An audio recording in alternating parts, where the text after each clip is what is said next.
Good evening, ladies and gentlemen. Welcome to the Rogue Wave podcast, the frequency for all things pop culture and the disruptors behind it. We talk comics, movies, TV, and pop culture, and the rogues who create them every Wednesday night, 8 p.m. Eastern on Facebook.com/Rogue Wave Podcast and Twitch.tv/Rogue Wave Podcast. Download our podcast immediately following this live stream on Apple Podcasts, Google, Spreaker, Stitcher, Spotify, SoundCloud, anywhere you can download podcasts. We are on there. Search Rogue Wave Podcast or go to roguewavepodcast.com to subscribe on Apple Podcasts. I want to be welcoming a good friend of ours to the show. I'm your host, Michael Dolce, as always joined by my cohort in crime, Mr. Hassan, Lord of the Livestream Godwin, and we are joined today by Printed in Blood's Steve Hoveke, and we are going to discuss, well, we've got actually quite a lot to discuss. Game of Thrones 1 year later, the SnyderCut may be seeing the light of day, some Fantastic Four news, and our Rogue retro review of Temple of the Doom. Gentlemen, how are you guys doing? Good morning. I want to be welcoming. That's my English for the, that's my English. Velkommen! Yes. Yes. And Steve, it's nighttime right now, so I don't know why you're saying good morning. It's just very strange. Oh, right. I forgot. Steve is disoriented because he's on the Death Star. This is true. So he doesn't actually know what time it is. I'm in Australia. So, as we like to do, it's funny. I wonder how many people obviously we all know each other from our days back in Wizard. I just wonder how many people even know what Wizard Magazine is, besides maybe they know what the shows are, but people used to confuse like Wizard World with like Wizards of the Coast anyway. Yeah. So like, I'm just wondering, like anybody on Facebook, they're like, Wizard, what's this Wizard everyone keeps talking about? Like, that's oh man, weird, right? Well, we know Donnie Cates does. Yeah. Yeah. I guess he knows. Everyone else is kind of, Well, the entity of Wizard that we knew has been gone for over 10 years already, yes, so as our magazine. Yeah. just magazines in general. D made that comment the other day, and I was like, "Holy shit, that was that long ago."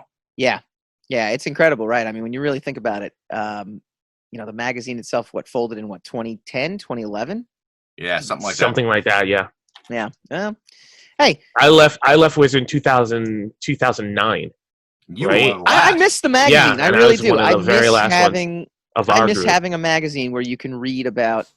I agree with you. It's a hole in the industry, but I mean, I don't know. Nobody stepped up to fill it, so it's I guess the industry doesn't need it. Who knows? Yeah, I mean, we'll figure out. If like you said, if something actually, beckons for that. But with YouTube, with just mobile apps and mobile websites, I mean, who knows? We'll see. Maybe it'll be in a different incarnation than we know of it. But all right, enough of the past. Oh, I like the past. I know the past is great. Let's get into our Rogue Rage segment. This is all the rage in the pop culture world, and let's talk about the past. 1 year ago, Game of Thrones premiered. It was May 18th, 2019. The last season of Game of Thrones, May 19th, 2019, the divisive Game of Thrones finale, and people are still kind of talking about it. People are still kind of on a polarized fence. This is from Entertainment Weekly. One of the Game of Thrones actresses commented, the woman who played Melisandre across 7 seasons. She said she loved the ending, particularly Bran Stark being the surprising choice to rule the 7, now 6 kingdoms. What? She said, I haven't seen it yet.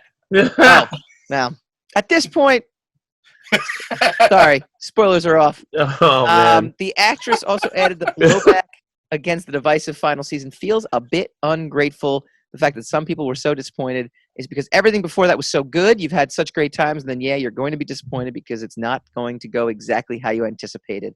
Of course, you're going to have all sorts of criticisms, and I just thought it was a sign of how good the show was. She also kind of added that beyond fandom, talking about how the showrunners were getting lambasted. Beyond fandom, that's extremism. That's scary. Knowing the writers and knowing how effing great they are, they don't deserve that, which is the online criticism. Do we still care at this point? Has kind of the Now, Steve, did you? I mean, were you a Game of Thrones guy? I mean, I'm sure. Everyone was, I am, and I was, and I am, and it's one of those things where there's just so much shit to watch, and I understand that it was a touchstone thing, and that we just honestly haven't gotten around to watching the final season. That's all it comes down to. I mean, listen, listen, I don't care. I've heard all, and listen. At this point, it's on you, right? I mean, at this point, it's exactly. And by the time I get to it, I'm sure I've either forgotten everything that I had heard, or there'll be plenty of stuff that's going to surprise me anyway. Yeah. I mean, there's going to be. I mean, we're doing May Retro Movie Month, May movie blockbuster retro reviews and stuff like that. So maybe at some point we will retro review season, the last season of Game of Thrones when all is said and done finally, because maybe watching it in succession is different than what it was week to week. To me, I never had a problem with the outcome. I don't think most of fandom really had a problem with the outcome. It was the execution of the outcome and how rushed everything felt. Like, no matter what, to me, that final season, it was just like, okay, we got to go here. Suddenly ship, sailing across continents took, a cutaway. It was these little things that, just felt jarring. And to a point, I get it. You can't. I mean, it's, you have to wrap things up as quickly as you can. So I even those little things I kind of excused. However, the descent of madness from the main character definitely felt rushed, and it still does. It's still, looking back, it does. But Hassan, have you rewatched it at all or no? I saw it when I saw it. Yeah, me too. Me too. I just don't know. If rewatching it, in order is going to change. The opinion. I think the thing that does them in is the fact that everybody kind of came out and hung them out to dry about why the last two seasons were so truncated in the first place. Yeah. Because it's not like one of those situations where HBO demands that they do the same quality of a show but do it with less episodes, because they did that to a number of my favorite shows in their last, where their ratings weren't as stellar as they just did it to Westworld. They just gave them only 8 episodes in did they give them 8? See, Westworld, I think Jonathan Nolan was like, they always leave that kind of ambiguous as to why the seasons. From what I understand, HBO does not really meddle in terms of those kind of things, unless it comes to we want more.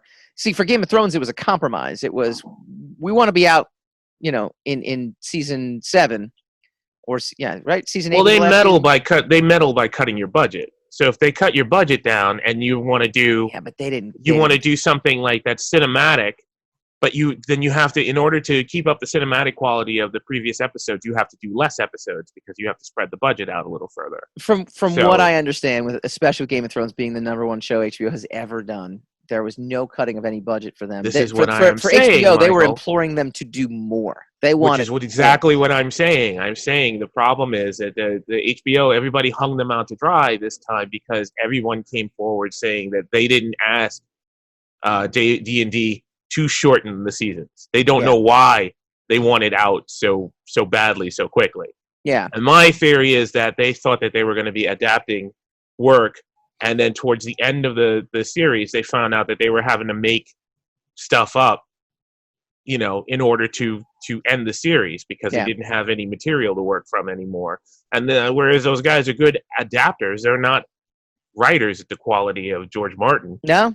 So they've got all this sophisticated, past history that they're, and then everything started to become Hollywood. Like, everybody started to get what they wanted. Things started to happen with no consequences. Heroes started murdering villains, right. like a Flash Gordon story. It turned into Star Wars. So, I mean, look, I don't mind it. I don't mind the end. I think the road to the end was very truncated and wasn't that, it wasn't that effective. Right. But I don't hate them because of what happened. I mean, that's the thing. That's very different. Look, online hate is so much different than actual sitting around your basement hate with a bunch of friends. Why is it always the basement? It's got to be the basement. You can't hate unless you're in the basement. That's right. That's exactly where. Yeah, you can't hang out on the porch. Basements, caves. Yeah, that's where they hang out. It's true. That's why they call it a man cave. That's right. Yeah, and that's all. There's no woman cave. There's no hate in a woman cave. right? No, they're she sheds that are out in the, there's a shed in the backyard. They throw them in a box in the back. Those are inappropriate places for hatred. Can't hate in here. This is the she shed. Listen, I didn't see it obviously, but I have a very simple philosophy when it comes to the final seasons or final episodes of long running and very popular television series is the simple question is, who is it that liked that particular ending? Mm-hmm. And the answer is someone always does. Okay. You're never going to appease everyone. You're never going to give everyone the ending that they want, because everyone's going to look at it and expect different things. I mean, yeah, there might be a couple of main things that everyone kind of wants to see happen, but overall, you're never going to appease everyone. And in most cases, you're going to piss more people off than you're ever going to appease. Just because, I mean, there's no way when you have a season or but there's a different, that's the thing. It's the thing, and this is what's really funny though. And I think this conversation is going to spur you guys on to actually go and watch that final season. Again, it's not the what happened; it's the execution of how it happened, and not a question of the events that actually transpired. It was just the timeline and the truncated timeline of how it all went down. You'll just sit there and go, okay, I understand. You're telling me that so-and-so is going to do this, but I don't feel like so-and-so is going to do this because, and look at me now spoiling, not trying to keep the spoilers away. No, do what you got to do. It's going to, that's the way it's going to read when you actually, or it's going to be processed when you actually do it. You're going to sit there and go, whereas in previous seasons, you felt the character changes. You felt the characters doing, changing and transforming and growing, and you're going to sit there and go, okay, they're just kind of telling us that it's almost bullet points that you're watching because of how quick everything ended. All right, let's shift to some positive TV news. Snowpiercer opening to strong ratings for TNT. The long in the making series premiered as the top new entertainment program on cable in 2020 so far. The premiere of Snowpiercer chugged its way to big ratings Sunday on TNT. It debuted to 600,000 plus adults in 18 to 49, 700 plus in 25 to 54. Taken together, it delivered 1 million adults in the 1849. This is actually based off of a French graphic novel, Les Transpersignages. I think I got that right. Yep. But it's also the adaptation of the Bong Joon-ho feature film. So a couple interesting things about this in general. First of all, one, I didn't realize Bong Joon-ho, who did Parasite, who just won the Academy Award, did the original Snowpiercer movie, which I did see. For God's sakes, do your research. I tell him every week, I need my staff. But it just never happens. But that's kind of neat. That's kind of neat to see. Where you've seen the film, right? Yeah, I've seen I've seen the film. But I haven't seen the TV series yet. Me neither. We're gonna probably do a 3-episode maybe review in June. We'll see. All right. See, I saw the TV series and I haven't seen the movie. The movie's a lot of fun, man. I know. I mean, the show was a lot of fun. The premise of I think the premise of the show and the premise of the movie are different. So I think in theory, these two, the two entities are supposed to take place in conjunction with one another, where one doesn't cancel the other out. Correct. Even though the TV show does apparently, just from what I've seen and what I spoke to some of the promotions marketing people at New York Comic Con about it, and they were actually telling me a little bit more about like the concept of the show, because I was like, why are you guys bothering to remake this? The film was good and it came out, and it's like 2 years ago. I was like, or 3 years ago, whatever it was. I'm like, why are we bothering to go with the TV show now? They're like, oh no, it's different in this way and this way. I'm like, oh, okay, I just read the history of the TV show though, and they keep saying the long awaited, because this thing actually had an original showrunner that had recorded an entire pilot episode, and then they fired him and they brought in a new director, and then there was all this Twitter beef between the new guy, the old showrunner, and the new showrunner. The new showrunner was kind of funny too, because they kind of asked him, they're like, what are your thoughts on the old showrunner's tweets? And he's like, I'm not going to comment on that. I mean, it sucks to get fired. That's the way I read it. There's anyway. no reason he should either. He's like, I'm not going to comment on any of this. It sucks getting fired. So he basically was like one of those like, whoosh, see the back of my hand? Yeah, get away. I'm going to do a little backhanded like, no. Pay attention to this show I just made. There's so much to see over here. Yeah. Well, it was funny because the original director of the episode as well too, of the original pilot was like, they asked me to go and reshoot the whole episode. And he's like, I'm not going to do it. It was a work of art and I'm not going to do it. And a new guy came in. He's like, all right, well, I'm going to get another guy. And they just did it. So it's a work of art that you're going to get paid for twice. Stop being right. Stop being a monkey. Yeah, it was. Go back and do it. It was Josh Friedman who was there. He did a near complete. Then basically, Graham Manson, who ran Orphan Black, was later hired as showrunner, and they proceeded to do a near complete teardown of Friedman's pilot, which was directed by Scott Derrickson.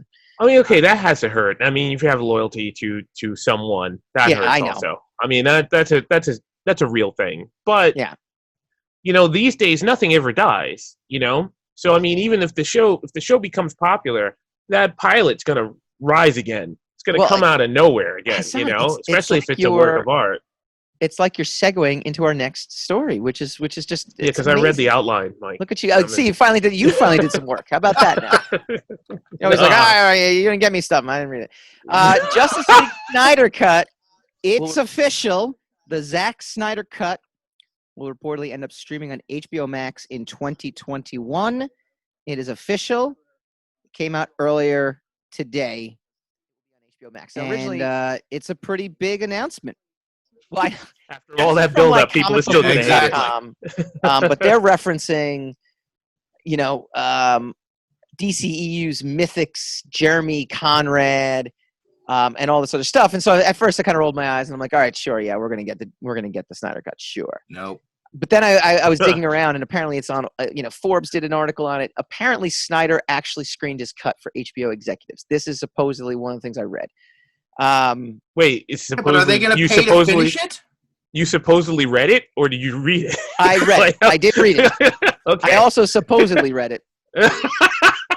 Right, but are Warner Brother executives going to pay to finish it just to throw it on HBO Max?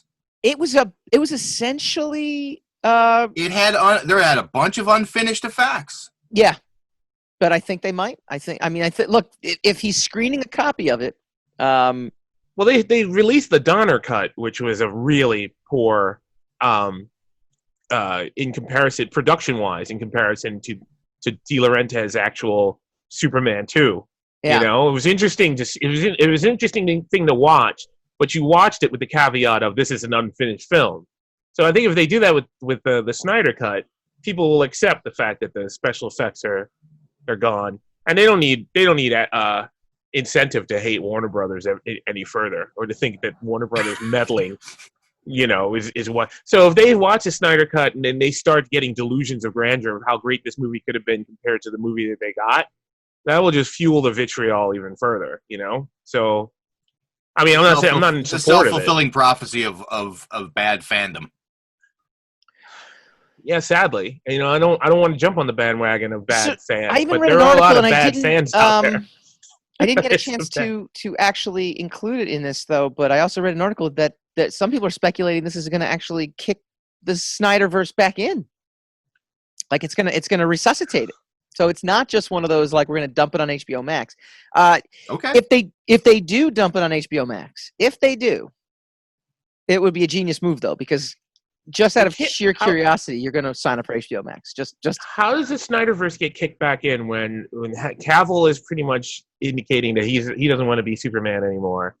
Affleck is out. Affleck just walked. Long walk, short pier. Dr. Manhattan. The tell Ozymandias. Nothing ever happens, man. The Pattinson verse. I mean, look at this though. You have. But I mean, I'm just saying, if you say it's going to kick in the Snyderverse, there's no one left from the Snyderverse with the exception of you got Jason Momoa, you got Gal Gadot. Yeah, but that's not the Snyderverse. That's not. He had nothing to do with their. Well, he brought Wonder Woman. Their consecutive movies alone. He brought Wonder Woman in. He hired Wonder Woman. That's about it. I mean, that's not. There's no more Snyderverse. Kind of a big hire there. I mean, let's not mince words. Are you hearing me? There's no Snyderverse. He's had nothing to do with the other two films. Okay, the two films that made $1 billion, which is why those two films are going to get sequels. Snyder has nothing to do with that. Schneider or Schneider? Whatever. His big contributions to the Snyderverse, okay, were Ben Affleck's Batman and Henry Cavill's Superman, and both of them are gone. So, and probably to be replaced, which means those movies are going to be erased from continuity. Yeah. So how can we get the Snyderverse back? Look, I'm not telling you. I'm This just is telling you what I supposedly reid. I'm not accusing you of anything. I'm asking you in the form of discussion. How could we possibly get the Snyderverse back? I think that you could easily rehire anybody at this point. I think that the old models of TV and film are gone now, where when something is canceled or someone moves on from something, that they don't come back again. Mainly because, especially what a cash cow all these films are, especially with the success of Aquaman, especially with the success of Wonder Woman, if the fans, quote unquote, if the fans on social media, quote unquote, and I'll use that, demand it, and Warner Brothers is stupid enough to go, to listen to social media, then they'll throw gobs of money at Ben Affleck. They'll throw gobs of money. You can have. Well, what about Pattinson? Whatever. And you can have his stuff because it's a year one kind of thing. It's an early Batman, and you can have a Justice League movie with Ben Affleck, or maybe Ben Affleck's just not in it. Maybe Henry Cavill's just not in it, but you round up and you get a new Green Lantern. You bring back Flash, Ezra Miller. He's still around. I mean, there's a way to do it. No, I don't think about Ezra Miller. Ezra Miller done messed up. What did he do? Now? Did I miss that? Yeah, he had a social meltdown. He had a little spazzy moment where he manhandled a fan. Yeah. Yeah, you can come back from that. On camera, as they usually do. You can. That's my point. Nowadays, he goes to rehab. You just send him to rehab. Anger management. You can do all this. Look, we live in a society send him to Snyder where you can go to rehab for sex. Like having too much sex, you can go to rehab for. Like being addicted to sex. I mean, you could go to rehab for anything at this point. I think. Okay, all right. Finally, I guess we're getting the Snyderverse back. Finally, Ruby Rose unexpectedly leaves the Batwoman TV series on the CW. Warner Brothers to recast her role of Kate Kane / Batwoman before season 2 of the DC Comics series. Can't wait to and get she that did full it very story. Unexpectedly. She just basically announced, what's that? Can't wait to get that full story. Yeah. Well, she says, I've made the very difficult decision to not return to Batwoman next season. She said in a statement, this was on Tuesday, it was not a decision I made lightly, because I have the utmost respect for the cast, crew, and everyone involved. Oh, the utmost respect. She whipped out the utmost respect When language. she was cast as Batwoman, not all fans were happy. Rose quit Twitter, being harassed. I'm sure she was a big void in her life, not having Twitter anymore, by angry Batwoman fans who didn't think she was the best fit for the role. No official reason has been given. The CW has yet to comment on it. The unexpected exit is not related to a stunt injury she sustained during filming in season 1, where she needed emergency surgery either. This is according to Deadline. The rumors are already out there that she got fired and that they allowed her this sort of like exit strategy to save face. I don't know either way which one's right, and I don't particularly care. I like her in anything she does, and I'll probably watch her in anything she does, even though I did try watching Batwoman and was not successful. The Berlanti verse is not for me. It's just not. It's just way too CW-y, and I can't do it. Yeah, I can see that. It's been resistant to being I really like her, and I hope she continues on, the path of doing cool movies and in small parts in movies and stuff like that. But hey, whatever. But I will be interested in hearing what becomes the official story eventually. Well, you'll never get the official story. You'll just get the innuendo and the rumors. You won't get. They'll replace her, and then we'll see if that works, because it usually replacing a lead. Very difficult. I mean, the only real success story about replacing a lead was Andy Whitfield with Spartacus, and now those were tremendous extenuating circumstances. I think you could get away with replacing her now. It's not as if it's 4 seasons in or 5 seasons in. I'm not saying they can't. I'm just saying it's also not a show that's necessarily as high profile in the Arrowverse as some of the other shows. It's in their top 5 shows. Their ratings they have 5 shows, don't they? It's the top. Not the Berlantiverse. I'm saying it's the top 5 WB shows. Oh, okay. Okay, Michael. Well, that would make it even more curious to say that she got fired. I mean, it's really, I don't know. I kind of doubt it. The point was, it's very difficult to replace the lead, so it would be very interesting to see whether or not they managed to have a seamless transition. Than Batwoman. They will. They'll pull someone else in. They'll probably someone honestly not as high profile as her. They'll find someone who's done some solid work before but isn't very well known, and she'll settle right into the role and she'll be fine. We'll see. First season will become an anomaly visually, but as far as with the things that they've set in motion already, it won't change. It'll be fine. What if they do like the Smashing Pumpkins route and just hire someone that looks exactly like her? Like just looks exactly like her. So that would be weird. Just never realized. Like when Smashing Pumpkins, they disbanded at some point, and Billy Corgan kept the name. He literally kept the drummer and found bandmates that looked exactly like his previous bandmates. Like another Asian guitarist. It had another Asian guitarist and it had another female bassist. So you honestly, if you were on, such a douche. If you knew no idea it was any different. You knew who the bassist was though, because she was from Hole. So I mean, right. It's the random Asian guitarist. Probably that's so bizarre. That's a harder sell. You know that he wasn't aiming for that. He just coincidentally walked into a guy on the street who plays guitar. That's so crazy. We got another guitarist who's Asian. Oh, how did that happen? He didn't look like he didn't look like James Iha. He didn't look like James Iha, but he was. But he was Asian. He was from the same region of the earth. So, Mike, you're saying they don't all look alike? Oh no! I never said that to begin with. I don't see things like race and color. I know. I knew I'd get to on that one. Okay. I don't see things in that, and I don't see things in that. No, not at all. But if you watch the Indy 500, are you seeing race? Cute. But wah wah. On that note, when we come back, we're gonna dive into this is May movie blockbuster month for us. We're gonna do review. One of the most controversial, let's say polarizing films, of all time, Temple of Doom. When we return.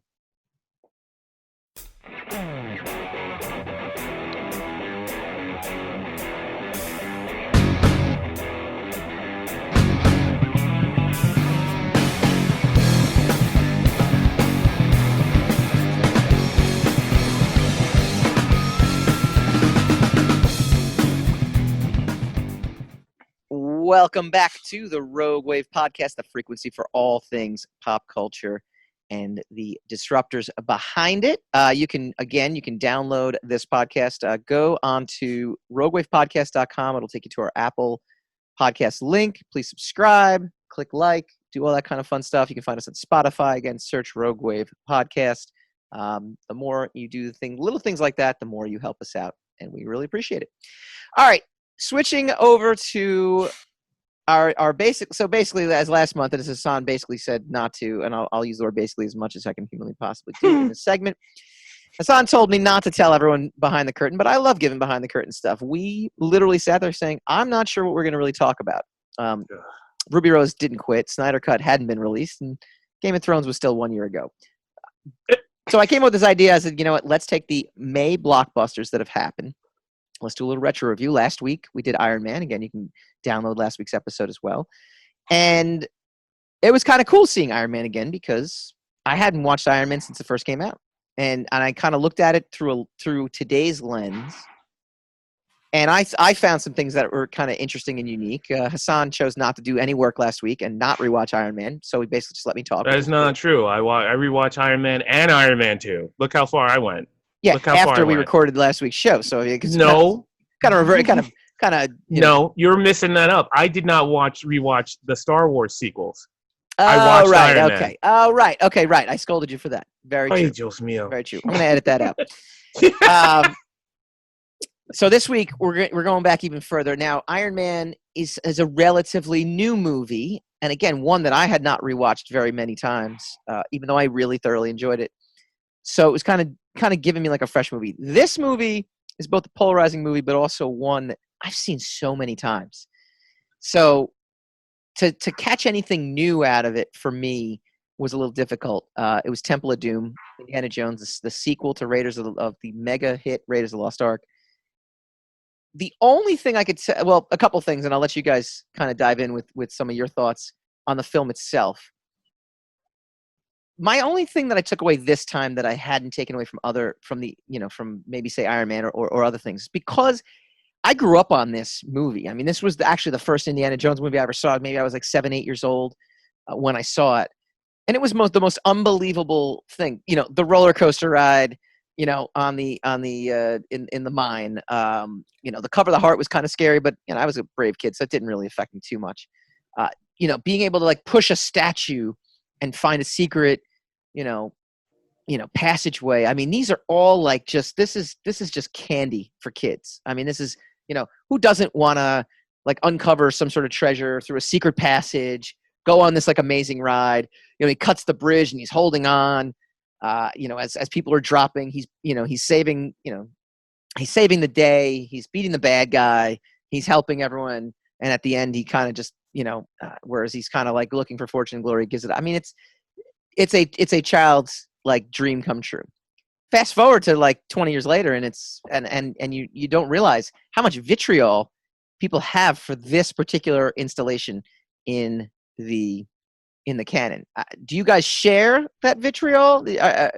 What are your thoughts? Do you like this movie? Do you not like this movie? Is it the worst one of the franchise? Someone actually on Twitter said that Crystal Skull was better than this, which I thought I did one of those Millhouse hats kind of go to the sky, to the ceiling kind of moments. When I read that, I couldn't believe that. Hassan, would you like to take this? I don't really have. I don't have an objective view to it because it's my favorite, but it's not. I would not say it is of the trilogy or of the four. Of the four, I would not say it is the best. Production wise, and there's a lot of problems with Temple of Doom, but they're at this point nostalgically loving problems. Mm-hmm. Like they're just these problems that you've grown up with and that you kind of love it for. It was in 1984. So I was 11, I think, I was 10 when it came out. So it was, I understood it better than Raiders of the Lost Ark, which the only thing I remembered at the time from Raiders of the Lost Ark is a bunch of guys melted at the end of it, and I was not mentally prepared for it. Isn't the snakes, like, to me, that's like the most indelible moment. Snakes never bothered me. The bugs bothered me. The Temple of Doom bugs bothered the heck out of me. But the snakes didn't bother me. Melting people bothered me. The guy's heart didn't really bother me because it was kind of an abstract thing. Yeah. And the guy was still alive. And there was an access point for kids with Temple of Doom because of Short Round. Yeah. So it's my favorite nostalgically. Raiders of the Lost Ark is my favorite as a movie. I think that's the best movie in the entire series. And I'm one of the people who don't even have really a problem with Crystal Skull. But I can't give you an unbiased reaction to Temple of Doom because it's my favorite. We can once discuss. I could talk to you about all the mistakes that are in that movie, and I'm talking bad cuts and productions. And I'm not talking about like film school. I'm just talking about one scene where his foot's on fire, and then the next scene where there's a few of those moments that I caught the second time around that you wouldn't have caught. Yeah, he's fighting those two guys with the machetes, and then all of a sudden he's holding a machete, even though the machete goes off a cliff when he uses his whip. There's a lot of stuff like that, but those are endearing to me at this point. So I think Steve did an extensive deep dive into copious the film. Notes because he didn't realize how little we prepare for this show. And because he's seen past shows and he figured that there would be a hole honestly, here Steve, that needs to be filled. All I do is I throw incendiary troll-like comments on Facebook and just let everyone else do the work for me, which I'll get into in a second. But what are your copious notes? And you can Game of Thrones this and just give us bullet points if you want. So Yeah, there's you know, This is like he's rewatching giving a this movie, speech in front of his class right now. I Yeah. haven't, you know, well, no, it's funny. It's I haven't rewatched this film Okay. in probably. I mean, I may have caught small snippets of it on flipping through cable channels or whatever, but I haven't watched this nose to tail in probably at least 10 or 15 years. Yeah. By the way, let me Um, cut in real quick. Hassan, totally Molaram in Iron Man. They look like they could be. That They is not look- the same actor. I know they're not the same actor, but they could cast. They could cast Frat boy. Molaram Do you could be know the what you're Batwoman doing that by quits, comparing two and the Middle Iron Eastern Man villain actors could be together? cast as the new Oh my Batwoman, and God. you wouldn't even know. I They try look to identical. save you from yourself. I They always look try to save identical. you from you. You cannot say the two ethnic people look the same. I didn't say the two ethnic people look the same. I said those two people look the same Why? because they have all the same features. The bald head, the nose, the size of the nose is like almost identical. The crazy look in their eyes. You're Awesome. talking about the main bad guy in Iron Man and Amrish Puri. Yes, he is. And Molaram. You see it, Steve, right? It's Slap not the me, red- right? slap the red. You see it, right? Paint on his head, and you got Molaram 2.0. No, I don't think Mike is doing what you're actually pointing out, Hassan. But I also think that he's way off base. But that's here to there. I'm warning Warning. about the backlash. Danger. That's We're all gonna I'm get trying to do. canceled. We have to meet. We have to matter to people, which we don't. So it works out pretty good. you keep waving that flag, but one day we'll be big enough and you will cancel yourself, sir. I will. And I I keep will trying to celebrate. warn you I off will of it. celebrate. Be like, we did Yeah. it. I don't think so. You're We not reached the canceling point me of with you. cancellation. Let Steve talk. So some interesting things when I started to do a little deeper dive on this was the fact that when Spielberg and Lucas decided to jump into this sequel to Raiders of the Lost Ark, which was nearly almost immediately after the first and the success of the first, you know, they had this concept and they approached Lawrence Kasdan again to write the script, and Lawrence turned around and said, "No way." Mhm. He thought the concept was way too, and to quote, he thought it was ugly and mean-spirited and did not want to be a party to it. So they reached out to Gloria Katz and Will Hike, and these two had been trying to get a 40s style noir movie made in that time frame for a decade or so. Mhm. And this gave him a perfect opportunity to marry what Lucas and Spielberg wanted to do to that. I had done a bunch of other notes like going into this before I found out about that, which I then had to throw out because they all became moot. Because once I discovered that there was no notes. Well, once I Just discovered that basically that's how they approached this film as a 40s style Absolutely. sort of adventure thing, Absolutely. all that sort of serious looking at it all went out the window. And it's just all, that's and an a lot of the interesting things point. that even like I think Hassan that you point at and talk about how, you know, there's holes and bits and pieces missing and something happens. And I think a lot of that just harkens back to what they were doing as an homage to that style of filmmaking. And there are so many sequences in the movie where it's like super jokey, super fun, really being goofy, and then you turn around on a dime, and it's a completely different sort of mindset, and they go straight into either an action sequence or a very serious scene with a lot of exposition. And there's no the transitions are very stiff. There's not a lot of smoothness to this. Yeah, And no, I I think noticed that too, and I think, but what's interesting too is that so when I did do some nice little trolling on social media, I just kind of used the phrase "Temple of Doom greater than Raiders of the Lost Ark?" and asked a Sure. legitimate question, but obviously there to stoke a response from folks, so we get into the dialogue aspect One of to the it. worst. People Classic. like Fabian Nicieza, friend of the show and friend of all of us here, he Never said met it's him. one thing to purposely troll out tweets to get attention or response, or to willfully commit a crime against humanity. So he didn't respond exactly the way I wanted to, but the notion is, and Todd Wright actually kind of summed this up a little bit, was and it was on the Facebook page. Again, go to Rogue Wave, go to facebook.com/Rogue Wave Podcast. Temple of Scream Zoom is an amusement park ride, whereas Raiders is a wonderful homage to the cliffhanger serials of yesteryear. And I don't disagree in that sense, but what you described, Steve, is an homage to something different, using Indiana Jones as kind of the main character in this different kind of homage. Yep. And one of the things I love about Temple of Doom is that it's not trying to be Raiders. Everyone's like, oh, Last Crusade, Lex Fox, who's again a friend of the show. Best Indiana Jones films are based in Judeo-Christian myths. I'm not going to disagree that those were two of the best films. However, you don't have to base it in Judeo-Christian myths. You don't have to. It doesn't have to be Raiders. It doesn't have to be the Holy Grail or the Ark of the Covenant. Yeah. Temple of Doom is not trying to be either of those two films. In fact, I would argue that I would put Temple of Doom ahead of Last Crusade simply because Last Crusade was trying to recapture. I would say I would, because it's trying to recapture what they had in Raiders of the Lost Ark with a different quest.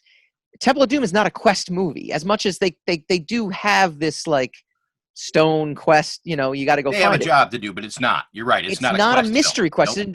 They're not solving any mysteries here. They're not trying to They're not trying to take something. No, that's not true. They're solving the mystery of the missing kids. Well, yes, but that's more of a crime than it is. It's a mystery. This is him doing a job. Mystery in terms of like a long, lost like relic. They're not the mystery of what happened to said relic. That's not the mystery. Right. Hey, you're on your way back to Delhi. You're a famous archaeologist adventurer. Can you do us a favor and go grab these rocks back from these bad guys? Right. Fair enough. So it's just a different kind of movie. And I actually kind of applaud Spielberg, even though he, I guess, has gone on record saying it's his least favorite Indiana Jones as well. So I guess he goes greater. He said he made Last Crusade as an apology for Temple of Doom. His own words. Which were depressing to me because I really love Temple of Doom. Yeah, but I'm like, you didn't need to apologize to me. Look, it's a little extra violent. It's a little more graphic. I do get, they created the PG-13 rating just for this movie. Like PG-13 No, you got that wrong, buddy. I did? They created the PG-13 rating because of this film. Oh, okay. All right. Okay. This film wasn't PG-13 rated. This movie came out, and the negative sort of... Everybody freaked out. The negative effect of this film and Gremlins caused Steven Spielberg to call the ratings board and start a discussion with them about creating the PG-13 rating. Yeah. Which the first PG-13 rated film was? Red Dawn. Yes. Look at me doing my research. Attaboy. I mean, again, I'm looking at this film. That's the one takeaway I got from it, though, is that it's just different. And I applaud it because most sequels, especially in the 80s, like how many sequels did we see that were just carbon copies of the original? The only thing they kind of, if you didn't see Raiders of the Lost Ark, like try to erase Raiders of the Lost Ark, try to erase all the rest of the trilogy. I think this movie would become like, whether or not it would be a hit in the box office, I can't tell you. I feel like it would be one of those cult movies that people referenced for many, many years. Without Raiders, this movie is there. There's no third film. There wouldn't have been a sequel to this film. You don't think so? Nope. See, I don't know if I don't know if they would have made a sequel to this film had there not been. Obviously, we'll never know that. But I could see this thing becoming like Big Trouble in Little China, where people just they revere it and love it, and they go back and. That's possible over time. Yeah. But at the time, there wouldn't have been any squawking about going crazy to make a sequel. And to kind of make Steve's point, Big Trouble in Little China never got a part 2. That's my point. No, I agree. Right? No, I agree. Because my point is that I think this would have been. We don't know what it would have done in the box office. We really don't, right? But we do know that.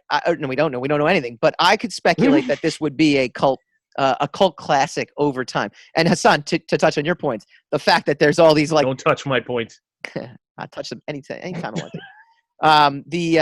The cuts were kind of off.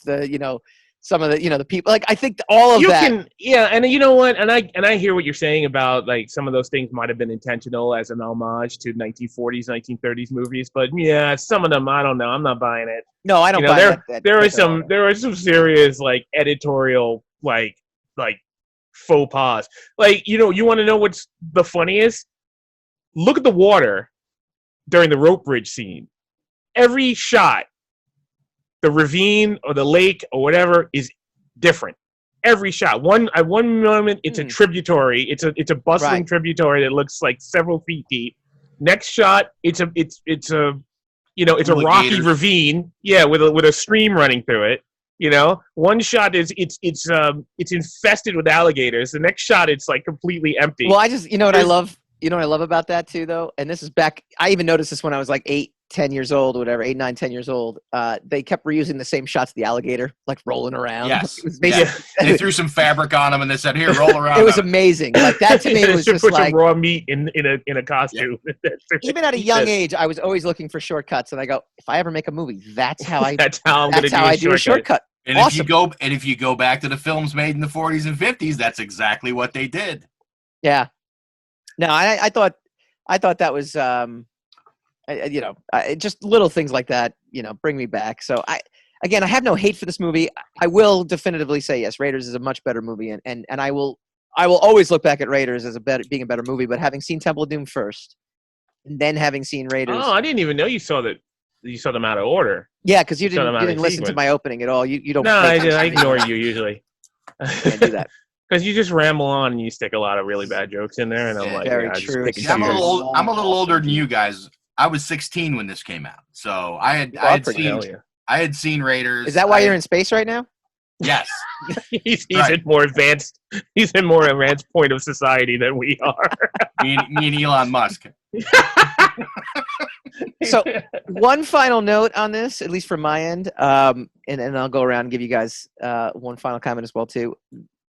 I post a lot to Twitter, and I just post because you're supposed to, and most of the time I just post into a vacuum. This tweet got some of the most reactions I've ever gotten. Most of them were like from Eric Palicki, get the hell out, hell no, you suck, which was kind of cool because I haven't gotten any. But those you get all the time. No, I don't get any. I don't get anything. I think that's what I'm saying. It's actually then he worse. misses jokes. That's the thing, Steve. Then he kind of misses them. If you get no reaction on social media, it's worse than getting bad reaction. Negative reaction. I agree. At least you've elicited 100%. You've at least elicited a response from people. But this one did it. Temple of Doom greater than Raiders? ? I did it. Fabian actually commented on both. He was so enraged by my Facebook post that he went to Twitter, and he posted on that. It's probably, the way you pose the question, though, right? Because I think if you just went and said, which one do you like the most, this or that, you would have probably gotten a lot more comprehensive, like, in-depth answers. But you wanted to, you wanted to poke the bear, and you, which one is greater than the other? Of course you're going to get. It just shows, keep it simple, stupid. That's right. it. I didn't ask. I did it as simple with as little text as humanly possible. Well, real quick, if that's also the engagement you wanted, then why are you complaining about it? Real quick, also, I think we found this out a few years ago. I thought it was pretty impressive that it had kind of been kept a secret, or at least maybe just a secret for me. Dan Aykroyd, his little cameo in the film, which I watched very closely today. Carl Weber. Watched it. What's that? Carl Weber. Yeah, his name. That's a character's name. Yeah. They did a nice job of deliberately not pointing out that it's Dan Aykroyd. There was a little bit of a close-up at one point where you could really make it out that it's him. Yeah, but you could tell by his voice. Even when I was a kid, I knew that was Dan Aykroyd. Yeah, but you'd never. It would be one of those. Was that? Did I just see? Kind of moments, which I thought was kind of cool. And also, what do you call the opening? The club was the Obi-Wan club. The club Obi-Wan, yeah, with Toshiro Mifune. Yeah, Toshiro Frickin' Funi.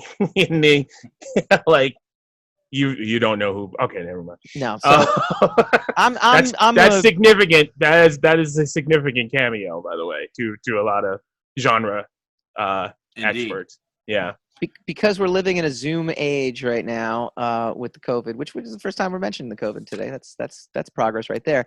I'm going to give this a gigantic Zoom thumb up reaction to this movie. I still love it. It's still one of my favorite. I will not concede that Raiders is worse, because I think Raiders is obviously better. I love Last Crusade, but Temple of Doom just holds a better place for me. I don't know. Steve, your rank? Well, no, clearly it's of the three, it's my least favorite. Okay. But a couple of last minute things. When this movie came out, it was actually banned in India. Oh. Well, I can see why. For a short period of time. It's since been rescinded, but it was originally banned in India. The sky rafting sequence where they get out of the plane and the mine car scene were both originally supposed to be in the Raiders of the Lost Ark. And they were actually cut from that film because there was too much going on. And they were able to reload them into the Nice. into the new film. Into Little their Rogue sequel. Reloaded right there. Yep. The main the slave master, the big guy that Indy fights on the conveyor belt was the mechanic. Yeah. From And the he was Raiders. Exact same guy. Yeah. He was supposed to be in the third one. He but is. They cut his scene out. Oh, did Patrick they? Roach. Yeah, Patrick Roach is his name. He was supposed to be in the third one. Yeah, He he's was just supposed listed to- as Gestapo for the third one. Yeah, they were supposed to walk into him in the blimp. They were supposed to have a fight with him in the blimp. And then they didn't show that. And they're like, we've killed you twice now. Yeah. And one last little cameo bit in there. Captain Blumbert is Grady from The Shining. Yeah. Delbert Grady. Okay. Yeah. Nice. Okay. You did your homework. That's like Donovan, who is General Veers from Empire Strikes Back. That's right. It was one of my favorite cameos. Yeah, look, it's a Temple of Doom special place in my heart. My favorite of them. My favorite because of how old I was and when it came out. Not my favorite because it is the best. Not by any stretch of the imagination. Although it is one of my go-tos to point out whenever people say how ridiculous the refrigerator scene is in Crystal Skull. Well, apparently, and how that doesn't and how it doesn't work. And I'm like, yeah, well, I guess you don't watch Indiana Jones, because if you could jump out of an airplane with a raft or rip a guy's heart out and he's still breathing, yeah, those are kind of ridiculous, aspects of reality. Also, in rebuttal to that, the sky rafting sequence was actually shot as a practical effect with dummies, not humans. Right. And the take you see in the film was their first actual try, and it worked. Yep. And it worked. So it can be done. So there you go. That's what I'm talking about. When people talk about, aliens are stupid and a nuclear fridge is stupid, I'm like, you guys don't realize these are 1940s serials that they're doing. You don't even understand the genre that you're watching.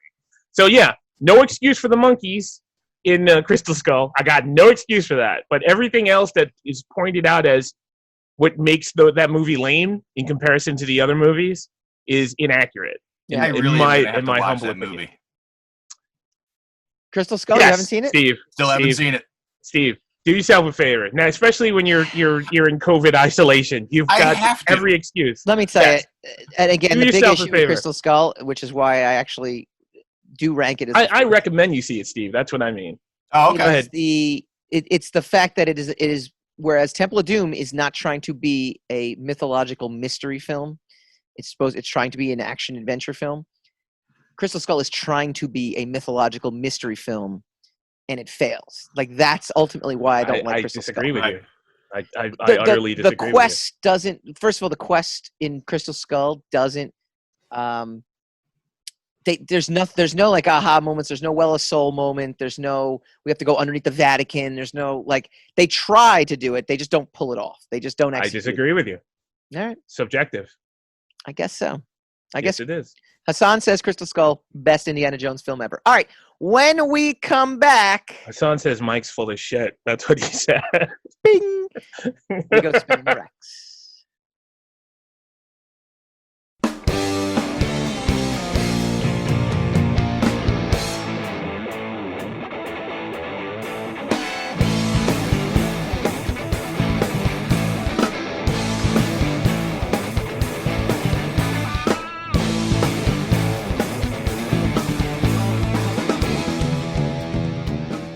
We are back. Thank you for joining us on the Rogue Wave podcast. Steve, thank you for guesting tonight. Printed in Blood. What My pleasure. What else you got going on before we spin the racks? Our Ghostbusters art book was just released yesterday. Available on Amazon in the US, and I think it comes out in the UK on the 26th of May. Okay. But it's available US, Canada. It's worldwide.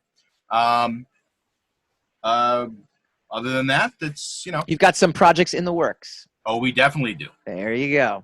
That's always be promoted. Shrouded in mystery. Lots of stuff in the works. Baby. Shrouded The in Firefly mystery. book is out in September.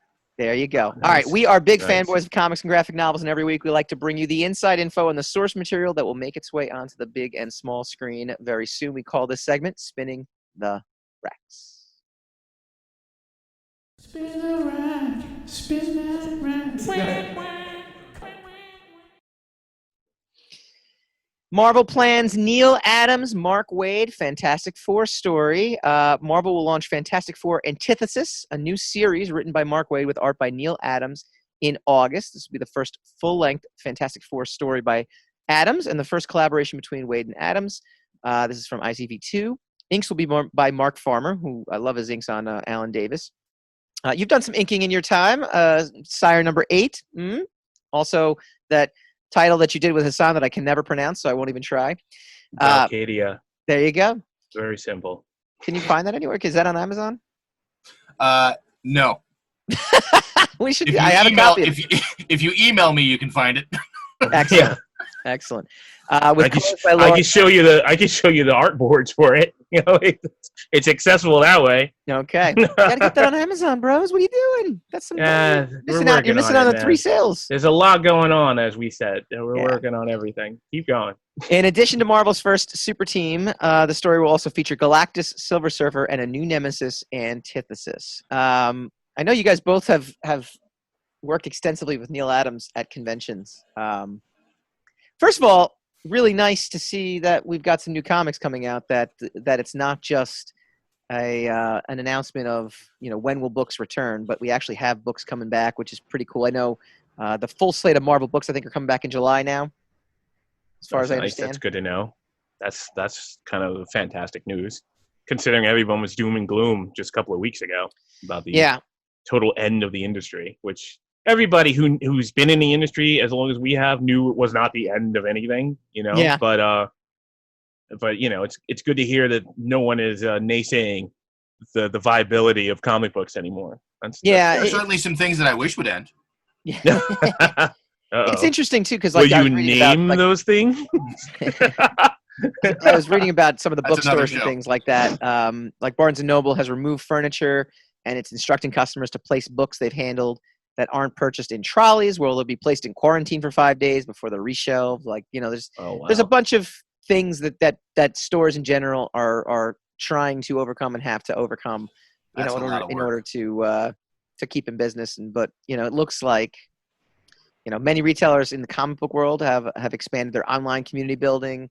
And those, that's all things they should have been doing. I know. We've talked about it too. I mean, it's tough. You see some of the progressive stores become experience shops, of course, as opposed to just retail shops. And then you see some that just want to, they want to have the comic book store that they had when they were a kid, and that world just doesn't exist right now. It doesn't work. Even Why before not the be pandemic. part of the future? Why not have both? Branch out, stick your toe in the digital, so that once you realize the viability of that revenue stream, you can go in full bore and still have your hobby shop and still be making money. And there are so many free tools available to these people to be able to do it, as opposed to they're even like 2 or 3 or 5 years ago, and there's no reason not to do it. Yeah, I there's no downside. Yeah, one of the things, just getting back to the Fantastic Four, the reason I brought it up too, I wonder, is this going to be the first entry into the movieverse? Are we going to start seeing, because I know Disney owns Fox. I know that they're kind of plotted out for the next 2-3 years, but you gotta figure we're going to start seeing some cameos. I mean, they delayed Black Widow. I got to imagine there's something, there. I don't think it's going to connect necessarily to Fantastic Four or X-Men, but, I just wonder if Fantastic Four is going to, if Marvel's making these announcements because there's something else kind of going behind the scenes, It's possible. I mean, I don't know what rabbit they can pull out of a hat with 3 months of production shutdown, So pretty much the only thing that they have to offer now are plans, the revelation of whatever their production schemes are going to be in the coming months, because no one's been able to do anything. Right. That's one of our main problems. We're out of content. Everything that we're watching now has been stuff that's been, held back for months. Like even Snowpiercer was delayed so that is actual So they could content fire that the we can guy. actually. I mean, I'm just saying because it was delayed, it's actual useful. Its viability as actual genuine content, and it's benefited from that, right? It's got a huge audience to that because people are starving for something new to watch. Yeah. So the only thing Marvel really can do right now is announce stuff. They don't have anything to offer us. The biggest thing they have on Disney Plus is a documentary in the making of the Mandalorian. Now that's not bad. It's great entertainment, but to the way they're hawking it as though it's brand new material that you should come to Disney Plus and see. Yeah, but that's what makes the idea of the Snyder Cut actually so much more interesting if the only place you can get it is on a streaming service, because now I believe people are going to watch. I believe it's going to be successful. Yeah. Okay. I just don't think that that's going to settle anything. Yeah. That's the thing. Everybody's like, release a Snyder Cut because that's the answer to all these questions we're asking. It's not going to answer anything, And then there's just going to be a camp. There's going to be the Snyder camp, and there's going to be the Whedon camp. And then it's going to be another reason. That really thinks Batman v Superman is any good. Like, there's a lot of people who like it. There's right. It's got its fans. Yeah. I don't know. Getting back to the Marvel Universe thing. Steve. I'll tell you this. Across 20 films, looking, hindsight, and looking what Kevin Feige did, I refuse to believe at this point that there is not at least a outline of what he wants to do for the next 20 films that already exists. I don't think there's anything going to be left to chance on this, especially bringing in two potentially huge new franchises into the fold, to expand that universe. Mm-hmm. And I agree. And as successful as he was, whether some of that was by chance or by plan, I don't think that anything that we see come out, there's going to be a whole lot of wild cards involved. My prediction, you're going to see Fantastic Four end credits of Eternals in some way, shape, or form. Just because it's a Kirby universe, it's a cosmic kind of universe. I feel like it fits that Fantastic Four thing. We didn't bring it up last week when we did our Iron Man retro review, but apparently there was an original cut that they changed of the end credit scene with Samuel L. Jackson talking about mutants and radioactive spiders and things like that. And so they just released that in 2019, which I thought was kind of cool. I don't know. I feel like Fantastic Four, we might be seeing it around the corner. All right, Steve Hoveke, thank you so much for joining us. We appreciate your input and your extensive research, which we clearly did not do and will never do. So you obviously what do you mean we, watch white the man? show or listen to the podcast. Next week, our May movie blockbuster retro review concludes with The Fifth Element, the infamous 1997 cult movie. Bruce Willis. Infamous? Yeah. He doesn't. Infamous. He doesn't understand language, Steve. It's a cult movie. That's all. Or maybe it's a famous. There's nothing infamous. Infamous is not. That's not an adjective. Yeah, it's not an adjective you use to name. Never mind. People think it's great. This is the abuse I suffer. If people think it's great, then it's not infamous. It's just famous. Yeah. It's not famous though, because it's a cult movie. I'm not going to argue with you guys. It's my show. I'll see you guys next week.